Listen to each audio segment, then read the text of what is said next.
So this is my mermaid gown bodice pattern. My client's measurements are on this paper here. I didn't quite get all of them, but I got enough to get me through. For example, her bust is 38 inches, her waist is 30 inches. So on the size chart, you can see a 38-inch bust is a large, a 30-inch waist is a medium. So I have her waist here starting at medium and then going up to large in the bust area. Also, I didn't get her shoulder to waist measurement, but I could tell it was going to need to be longer than usual. The average shoulder to waist on this pattern is 16 inches, but her shoulder to under bust measurement is 14 inches. I myself fall into that 16-inch mark, so I measured my shoulder to under bust area down the side and got 12 inches. So with hers being 14, I decided to add 2 inches, and I added that right at the bust line. So I cut the pattern here on the dotted line and I added 2 inches of space in between. So her shoulder to under bust measurement would be here if you measure shoulder to under bust from the top. But anyways, that ends up making her pattern piece be actually 18 inches long instead of 16. And then for the shoulder to back length is 16.5 inches. On this pattern, hers was measuring, what am I trying to say? On this pattern, hers was measuring at 16 inches. So I drew another 1/2 inch line. So her total on the back pattern piece is gonna go up 1.5 inches instead of 1 inch. So it's gonna slant on along this line. But anyways, this is her pattern piece. I'm about to cut this out in brown sugar illusion mesh. Then I'm going to cut out the back as well. And then I'm going to cover the front with some sequin mesh appliques. I also decided to cut off this little triangular piece because that's only needed if you're going to be adding sleeves, and this is a sleeveless outfit. Now I'm drawing the pattern for me to cut out the sequin mesh part. So I've cut out 2 of these in this shape, and now I'm going to top stitch them to this spandex so that it is lined and not see-through. I mean, it might look a little see-through right here, but once I put it onto the dress, I'm sure it'll be fine. The other fabric I had was neoprene. It was just like too thick. So I'm gonna top stitch this onto there, and then after that I'm going to sew them onto the mesh, and then I'm going to add some little small appliques around the edges so that it's not like raw and raggedy looking. So now I'm pinning down the pieces of sequin mesh to the spandex and then top stitching them onto there so that the sequin mesh and spandex is like one piece of fabric, and then I'm going to sew it onto the illusion mesh. So now I have my illusion mesh front bodice laid out on the table in front of me, and as you guys saw, I made my applique pieces out of the sequin mesh, and this is how it's going to look. Just laying them right on top. They're the same shape along the edges, so it's easy to just place them. And then I'm gonna top stitch these down, and then I'm going to clean up the edges by sewing some extra little pieces of the sequin mesh shapes around the edges.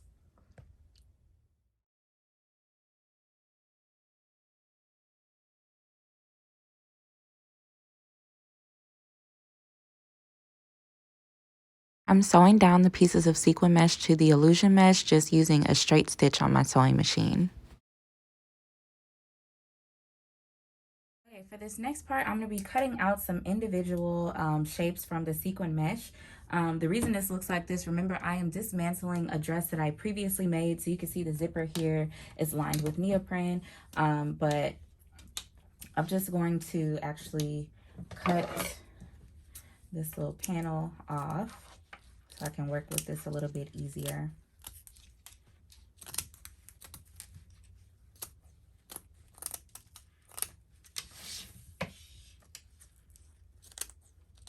And hopefully this will be enough for me to get some good pieces to put on the sides.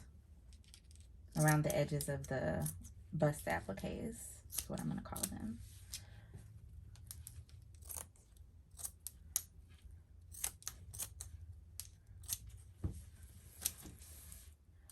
That piece.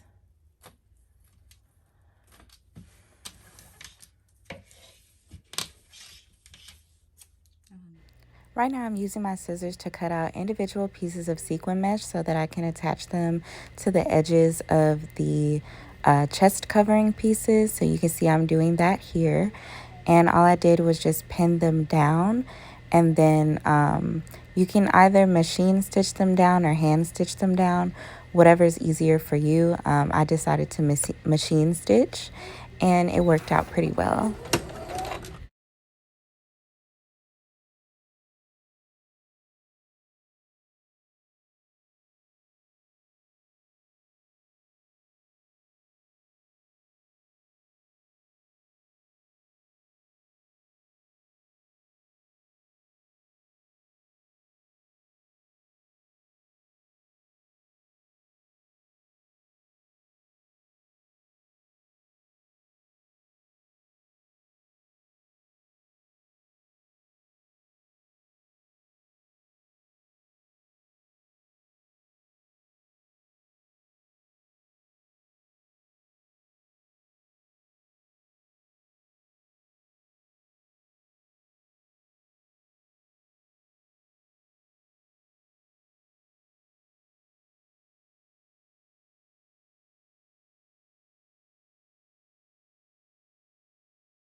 So I have this fabric folded over twice. It's like I think the local fabric store I buy it from is called like a double knit.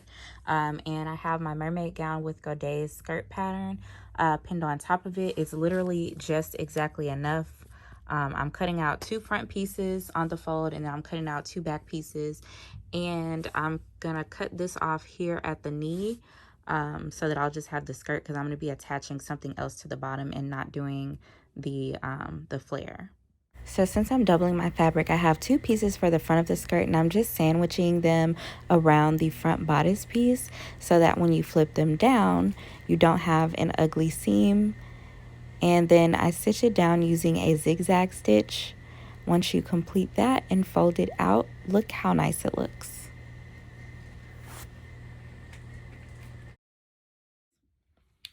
All right. The time is 4:35 a.m. I've been up all night finishing up the dresses, and I just want to show you guys what I have for this dress so far. I have one more thing to do to it. So this is the dress, and I actually took the bottom off. I took the bottom off this dress. This is a dress that I made in 2018 for a fashion show. Side note, if you want to learn how to make this dress bottom from scratch, go to my channel and scroll. I did a very detailed video a while back on how to make a bottom exactly like this, as well as how to make this really beautiful halter top dress.